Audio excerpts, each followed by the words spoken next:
Here is busy for you.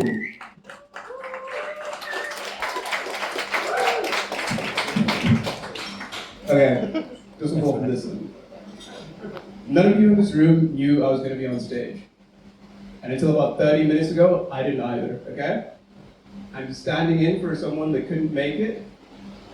The stand-up comedian, right? I hope this goes. You know that feeling in high school when you forgot to study for a test? I have an audience for that now, so. But yeah, is everyone having a good time? Yeah? Easy?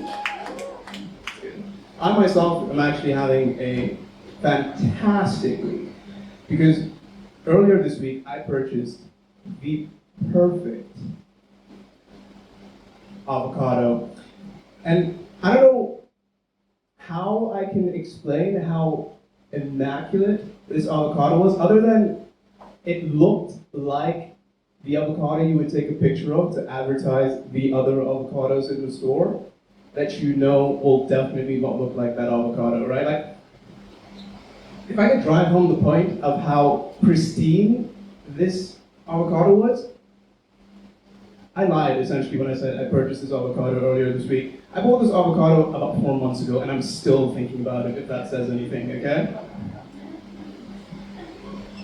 If you couldn't tell by that whole deal, I am in my 20s. So I'm 26, right? And that's fairly young. But I am starting to get to the age where more of my friends are like starting to get engaged and married, you know, and I'm still not quite used to it. And a true story actually, about 2 months ago, and this was actually 2 months ago, not like the avocado thing. 2 months ago, two of my really close friends both got engaged within 5 days of each other, right? And it's not just them, right? So I have a friend who's back home. He's in South Africa. He has a wife, a kid, and a house, right? And most people will look at these events in your life, and they'll say, to use the millennial word, they'll say, "Oh, you're adulting." Well, you know, these are big adulting milestones. You know, they're signs that you have your shit put together. I have a problem with this interpretation because I know my friends, and most of the time they don't have their shit put together. Right, so I think I've come up with some alternative, let's call them hot takes, on what I think are not necessarily milestones, but are little indicators that you have your shit put together. And I'll give you a few examples. Let's say, the first one, let's say that we're friends, right? Let's say we're friends, you invite me over to your place for dinner, right? I walk into your flat, it's fairly clean, you're expecting company, right? I walk in, you show me around, we go into your kitchen. And if in your kitchen, I notice that the clock on your oven is set to the correct time, I just assume you do your taxes on time every year. Like, I don't know what it is about this thing in particular that makes me feel like you kind of like, you run a tight ship, you know? Like, and I'm a little embarrassed to admit this. Like, maybe it's because, okay, back home, we had an oven at home, of course. But the clock on our oven at home, not once did it ever show the correct time. I didn't even know it was possible to change the time on that oven, right? And I'm a little embarrassed to admit this. The first time I saw an oven with the correct time on it, I was in university. This was 4 years ago, mind you, okay? And the story was basically, I found a flat where I would be living where I was going to be doing my internship. It was a 2-room flat. I would have a roommate, right? I'd be living with this guy. And the first time I see the flat, the guy walks me in. First thing I notice, the flat is pretty clean, right? And in my head, I'm like, thank God. Because it's always a toss-up with guys with how clean they are. It feels like it's either they have folders where they put all of their tax-deductible invoices, or you can't see the floor. And for some reason, it's never something in between, you know? So I walk in, it's fairly clean. I'm like, okay, thank God, he's not a sloth, right? We walk around, he shows me the kitchen, and I notice the clock on this oven has the correct time. In fact, someone gets it. And in that moment, all my judgment went out the window. I'm like, I trust this man to run this household, okay? In that moment, gentlemen, bachelors, single men in this room, listen, okay, pay attention, because I am a straight male. But when I saw the clock on that oven, I felt something. Okay? So, little piece of advice. If you invite a girl over to your place, right, first of all, please make sure your apartment's clean, right? Bare minimum. Because otherwise you look more psychotic if the rest of your flat is a mess.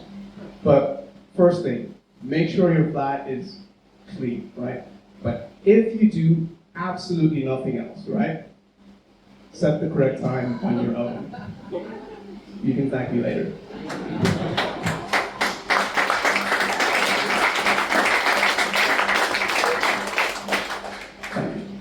I'm not sure how much time I have left. I'll go through one more.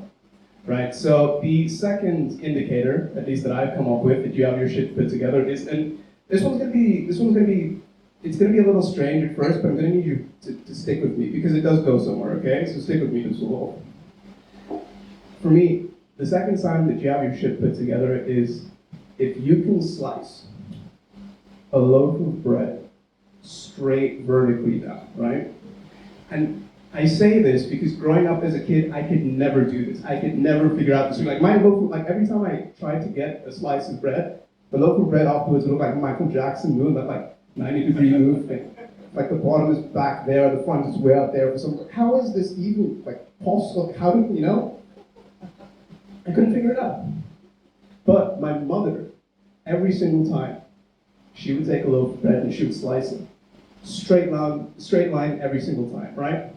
And my 8-year-old brain saw this, and I think it just made the connection that this is clearly a skill you develop when you run a household, you know? And the thing is, I think that's a fair thought for an 8-year-old to have, but the reason that I still believe this, or I still say this, is because I think there is a little bit of truth to it. I'm going to prove it to you, right? I'm going to take you through a scenario. You can close your eyes if you want. But I want you to imagine that you're at a company event. Wherever you work, you're at a company event, right? And at this event, everyone is there, including the CEO of your company. Top person. Mr., Mrs., Big Boss. And at this event, there happens to be food, right? There's a buffet. And in this buffet, there happens to be a loaf of bread. Because we're in Germany, I guess. And you see the CEO of the company walk over to this loaf of bread, pick up a knife, start cutting, and you see them just absolutely struggle to get any sense of a straight line going, you know? And they walk away with a slice of bread that looks like it skipped leg day at the gym, just like thin at the bottom, wide at the top. For some reason, like how this took effort to do. How did you manage to do this? You know. Now I want you to take that image you have of your CEO in your head, right?